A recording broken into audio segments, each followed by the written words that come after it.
ওই যে ছেলেটাকে দেখছো, পছন্দ মতো ফুল ফুটলো না বলে বাটি থেকে উপড়ে ছুঁড়ে ফেলে দিল গাছটাকে। ছেলেটার ভীষণ জেদ, ও কখনো প্রেমিক হতে পারবে না। এই তো সেদিন কাঁচের জানলা দিয়ে রোদ ঢুকছিল বলে কাঁচওয়ালার বাড়িতে গিয়ে তাকে কি বকা। কাঁচওয়ালা তো সাদা কাঁচে রোদ ঢুকবে না এমন আবার হয়? ছেলেটার খুব জেদ, ও শুধু দেখে আর চেনে, বুঝতে জানে না। প্রেমিক হতে গেলে ঋতু বুঝতে হয়, যেমন কোন ঋতুটার বুক ভর্তি বিষ, কোন ঋতুটা ভীষণ একা একা, কোন ঋতুটা প্লাবন, কোন ঋতুতে খুব কৃষ্ণচূড়া ফোটে।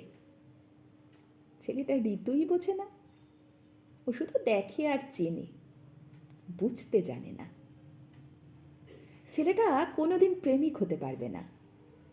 প্রেমিক হতে গেলে গাছ হতে হয়, ছায়ার মতো শান্ত হতে হয়, বৃষ্টির জন্য অপেক্ষা করতে হয়। জেদি মানুষেরা কখনো বৃষ্টির জন্য অপেক্ষা করতে পছন্দ করে না, তারা শুধু আকাশ হতে চায়।